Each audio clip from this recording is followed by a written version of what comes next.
Kassandra, mirëmbroma. Me sa duket edhe në Cërik tashmë po bëhet gati për numërimin e votave, apo jo? Çfarë po ndodh aty? Emilian, mirëmbroma, unë ndodhem në KZZ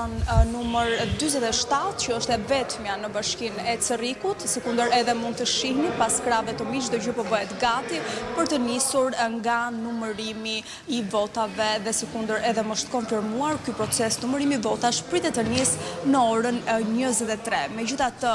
përgatitjet po bëhen, është bërë administrimi i të gjitha kutive të votimit dhe duhet të thënë që ka qenë një proces i qetë dhe pa incidente apo problematika që mund të jenë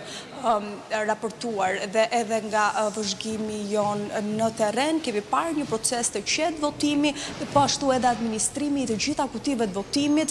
është bërë edhe në shoqërimin e forcave policore. Duhet të thënë që prej orës 18 ku të gjitha qendrat e votimit janë mbyllur, kemi vënë re edhe një prezencë të shtuar të forcave të policisë për të garantuar kështu një proces administrimi të kutive të votimit në mënyrë të qetë dhe të sigurt, pa shënuar kështu asnjë incident apo problematik.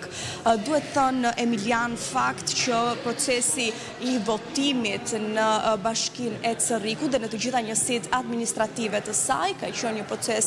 të jetë i rregullt dhe pjesëmarrja për të ndalur pak së bashku tek pjesëmarrja që konfirmohet edhe nga Komisioni Qendror i Zgjedhjeve deri në orën 18 bëhet fjalë për një pjesëmarrje në 24.81%, por janë të dhëna që vinë nga 48 qendra votimi, nga 57 që janë në total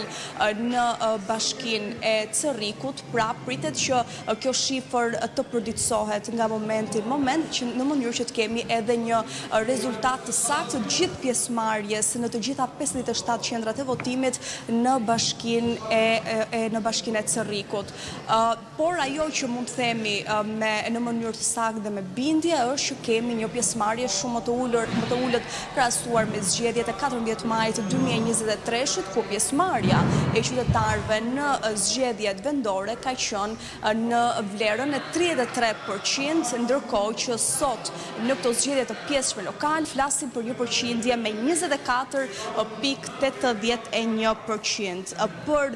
drejtimin e Bashkisë së Cërrikut për 2 vitet të ardhshme deri në zgjedhjet e 2027-s janë garë 3 kandidat, bëhet fjalë për Florencë Dokën nga Partia Socialiste, për kandidatin e pavarur Amarildo Hoxha dhe për Eli Gert Himën nga Nisma Shqipëria Bëhet, secili do drejtoj Bashkinë e Cërrikut për 2 vitet të ardhshme deri në 2027-ën, pritet të mësohet në orët në vijim, atëherë kur edhe do të nisë procesi i numërimit të votave dhe këtu do të jemi Emilian për të gjitha zhvillimet më të fundit që vinë nga kjo KZZ numër 47 e vetmja në bashkinë e Cërrikut për të mësuar kështu dhe emrin e kryetarit të ri të Bashkisë së Cërrikut. Faleminderit Kassandra Pali për të gjitha detajet që përcollen në studio. Teksa në fakt Bashkia e Vlorës ka qenë ajo bashki ku numri i pjesëmarrjes ishte i ulur, nga ana tjetër Bashkia e Matit është ajo bashki ku numri i pjesëmarrjes në këto zgjedhje të pjesëme vendore ka qenë i lartë. Sali Doçi ndodhet pikërisht në Bashkinë e Matit, shkojmë në komunikim të drejtë për drejtë me ta.